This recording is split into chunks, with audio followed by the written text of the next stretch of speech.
guys try and see how it looks.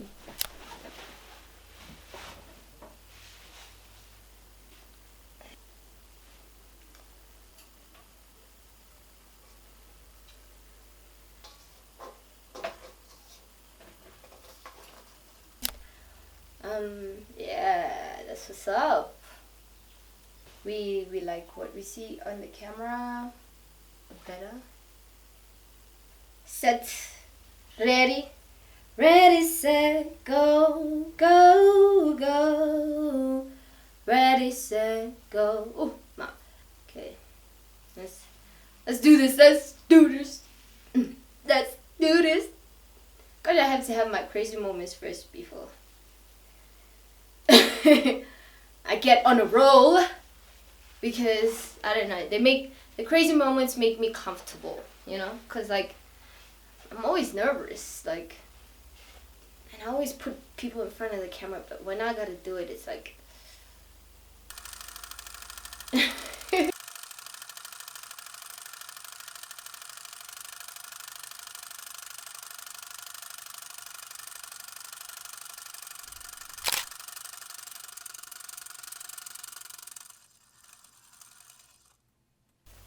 Sambanani, hi everybody. Welcome to yet another episode on Still Imagery TV. This is Pumelele Kunene. Call me Pumi. Yeah, welcome to we're having a special episode today.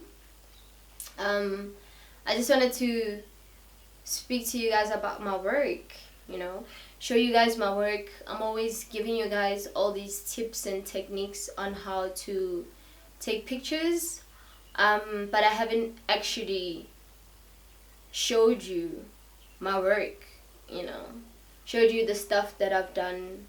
You see it in my videos, of course, that's all my photographs, but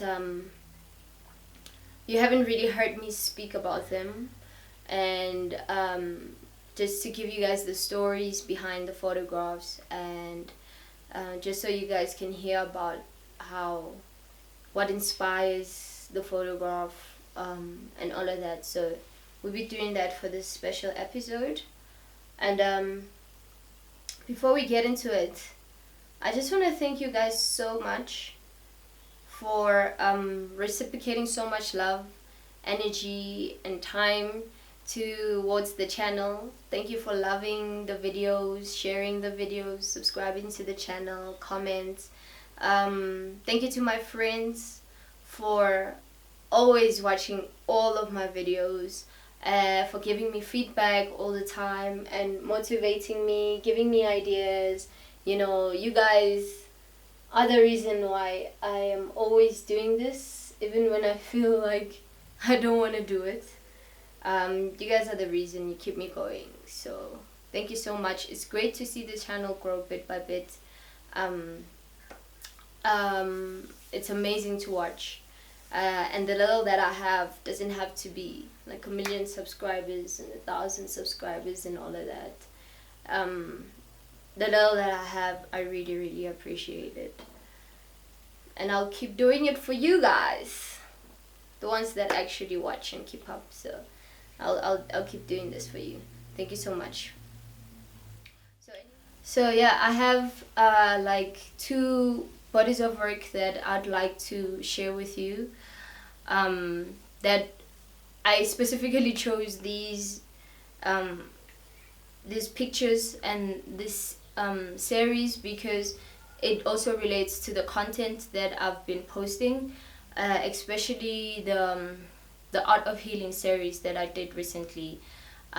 You can kind of see how everything connects when I speak about these 2 photo series that I did, because they were also like a healing process for me. Like because my art, I use my art as well to heal me, you know.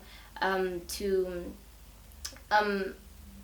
use my art with a lot of things. My art helps me see the world differently, helps me see myself differently, because sometimes I create work, right? And then when I look at it, I just see parts of myself that I might not have been aware of. The photographs kind of speak to me in a way, because some of them I create them subconsciously, right? And then when I have to review them consciously, then I pick up certain things, especially when I'm doing like personal work. Then I pick up on certain things that I might have not noticed, and so it highlights a lot of things for me. So yeah, this first photo series I'd like to speak about is titled "In My Element," and this is a photo series I did when I was still studying photography. In my beginning stages of learning photography at school, they would what would happen is they'd give us like topics, right? And then we'd photograph related to whatever that would be. And then there was this one project that we did, and it was about home, as to photograph what home means to us, right? Whatever that might be, you come and presented it in photo series, right? So yeah, I had to create that work. That work was very extremely healing and extremely personal, because it came at a time. I remember when I got into that school, it was just, I think, like probably a year or so, somewhere there, after my mother had passed away. And after my mother passed away, I lived at home alone because it was just us, and she made it a home. I was used to it being a home because she was around. I mean, we all know mothers mothers are everything. They are the reason we call a house a home, right? So when that was taken away from me, home was a different space.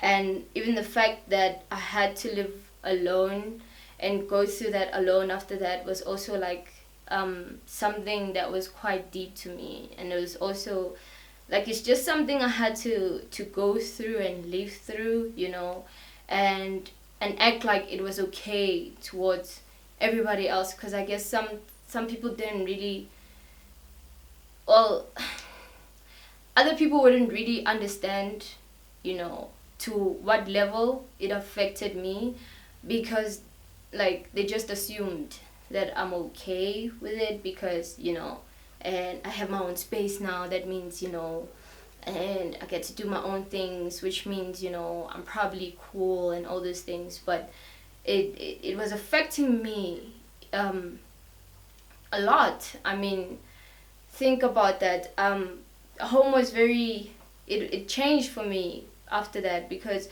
the apart from living alone, I was the one that like found my mother. One day I came back home and I found my mother at home, and she was on the floor bleeding from like every hole I could think of, right on her head. And she was just like laying on the floor, and like with her eyes closed, and she was cold and stuff. So I walked into that, and having to still live in the same house after all of that, there was a time where I was ignoring it, and I thought that's how you deal with it. But then when I got to school and they made me do that project, it surfaced a lot of emotions that I kind of like suppressed or tried to ignore, because I have to move on with life and be a big girl about it. But going to school after that and having to work on projects like that actually opened my mind to a different healing process, right? And somehow the photography became my therapist. And I wasn't really someone that spoke about what I was going through, so it was also like having to talk about it to people that aren't really, like, people that I just met there, and trainers that I just met there that don't understand me like that, was also quite like, yeah, it was I can't explain it. but that on its own was a healing journey. Like creating it was so emotional for me, and not in the sense that I would create the work and cry, but in a sense that I had to put my emotions out there. So I had to feel it within myself first, so that I could present it, and also present it in a creative way, in a way that's not so cliche, in a way that's aesthetic as well. So that's what I try to do with the photographs, and the photographs are merely like portraits of her. So I took things that were left over around the house, the things that I kept that I didn't want to give away, that are quite personal, because she used them most of the time, or we used them together, or she constantly used them. So seeing them always reminded me of her, right? So I put those things together to represent her, and to represent and be like portraits of her, since I couldn't really photograph her. Because the thing about my mom is that she really supported my art. She really encouraged me to do what I love doing. That body of work was a healing process for me. I guess I'm still always healing from that situation. It's like an onion.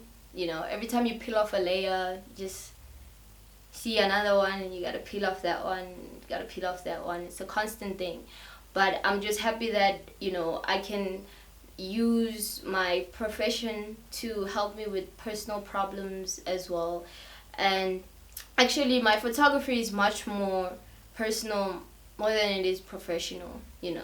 I just turned it into a profession because, I have to live, but ultimately I do this for self-fulfillment. I really, really, really love photography. I really, really love art, different forms of art. And I do different forms of art, and I love art because, I don't know, it helps me to look at the world differently, and it helps me to remember my inner child, which I find helps me a lot through navigating through adulthood, because, I don't know, it feels like the more you grow into an adult, you just kind of like lose it, and you remember why when you were a kid you were so whole, and everything was just so perfect, and you just kind of try to like go back to that chain of thought once you get old and realize all of this is just like bullshit. It's crazy. We're all going through some shit, man. Like, all of us, we're all just going through a lot, and yeah, the older you get, you just get to see that we're just all going through a lot. We're just all going through our own things, man.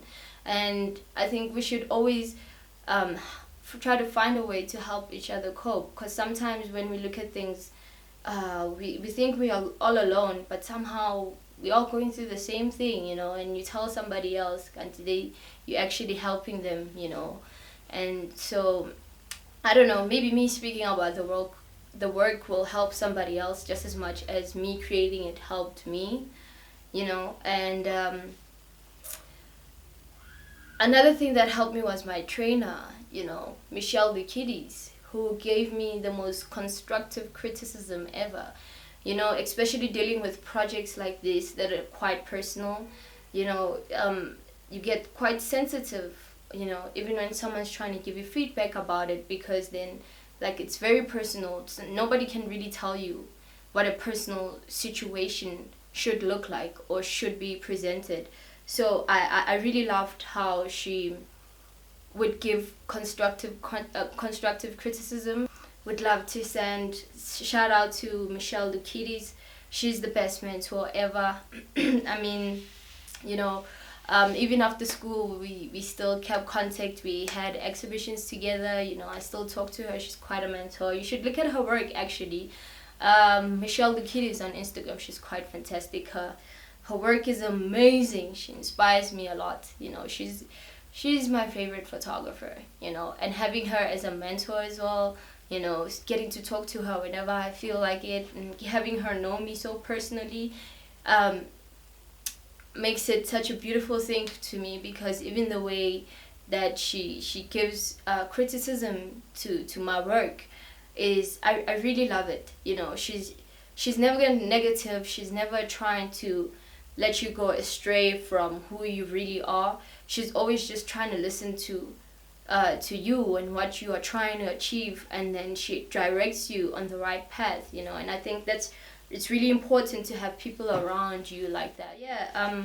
Being at that space and creating that work helped me to heal a lot.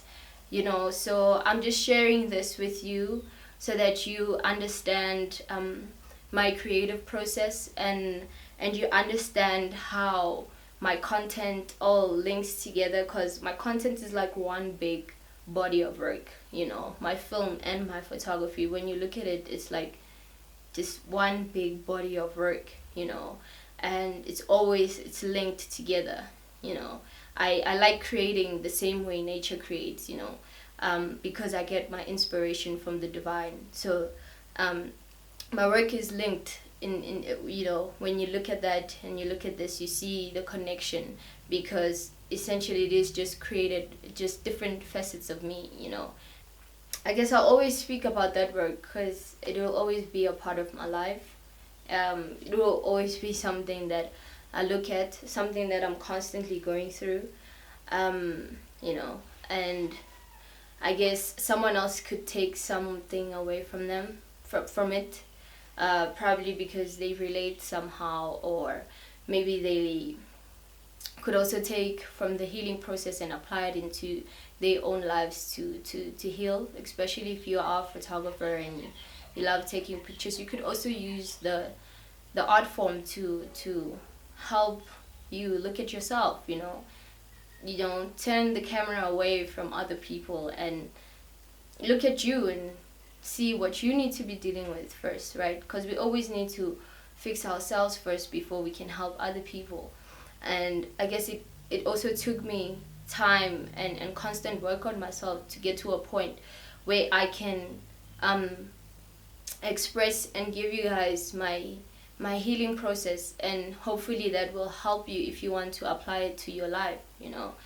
And I forgot to do this. So yeah, distracted again. So yeah, family, I'm just sharing this information not because I feel like I'm an expert on it. I'm just sharing my experiences so that hopefully I help somebody else out there. And because I'm also sharing this because I am an artist. I'm putting a part of myself out there for the world to see, and I have to speak about it and explain where does it come from, so that it gives my viewers a much more deeper understanding and connection to my work, and as to me as a person personally, because I guess it's also great for people to not know me from not just a professional level, but also a personal level. So yes, I have another photo series that I'd like to share with you. This photo series I did is about a friend of mine. She's an artist. Her name is Gila Bukhide. And we grew up together, right? We grew up, we really love drawing, we really, really enjoyed drawing. It's something that we used to do together as friends. We really, really loved being creative like that, and that's just something that we grew up doing together. When time went on and we grew up, we kind of lost it, because we did less of it, because, growing up, you just kind of get to lose yourself sometimes. But we've always been those people, right? And the older we grew, there's certain things that affect how we live our lives, right? And how and what art means to our lives as well. So I did this photo series on her, and this was like after we when we finished matric, and we had to choose career paths, right? So my friend, her parents felt like, going into arts is not really financially the best decision you could make. So she was kind of like forced to study something else, much more stable financially, and to just regard her passion, because she's gotta make the real paper, add stability to her life, and she was never really encouraged to use her love for art to enrich her life, but instead she had to look at something else to do just because, her parents felt like it would give her a better future.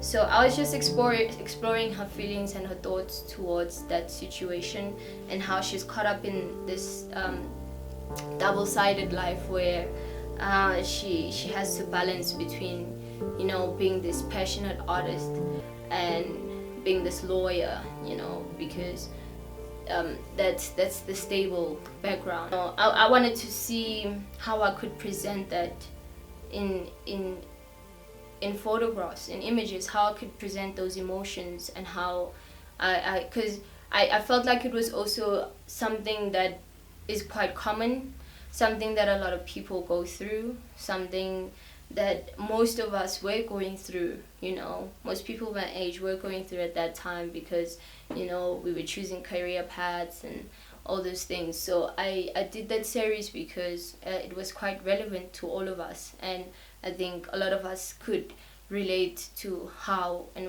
she was feeling and what she was going through, and it was also, I created it for her as well, for her to just like to be able to look at herself and that situation, and seeing life like that. Because the thing is, we live in a world that's constantly trying to tell us to not be who we want to be, and to not follow the things that we want to follow, and do the things that we want to do, and somehow that just ends up adding so much misery to our lives. We might not look at it like that sometimes, but expectations just are always killing us, and we somehow always, our lives are bound to other people.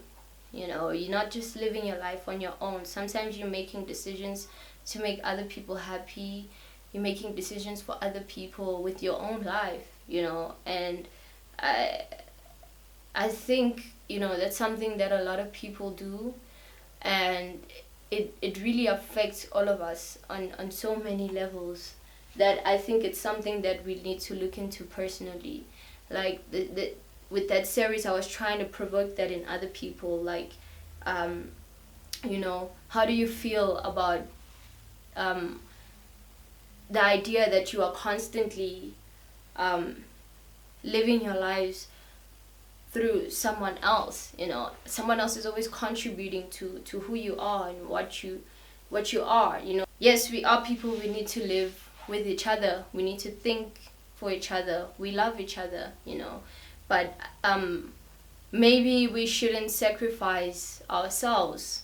Part of loving each other shouldn't come with sacrificing who we are, and sacrificing our beliefs and the things we want to do. It should be supporting each other more than it is telling each other what not to do.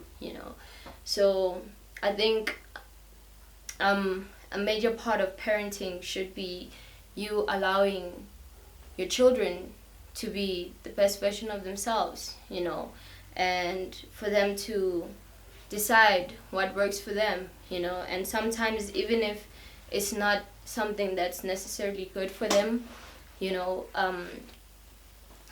try to still support them, and even when they fail, it's not something for you to remind them it would have happened, it was going to happen that way, but instead allow them to see the lesson behind their failures, instead of always trying to prevent them from failing, because I guess it's also a part of life, um, I'm fully about balancing life, and not just looking at things in one way, the good and the bad, they both make up this world, we shouldn't always be trying to run away from the darkness and the bad, because it comes with so many lessons and it comes with so much enlightenment.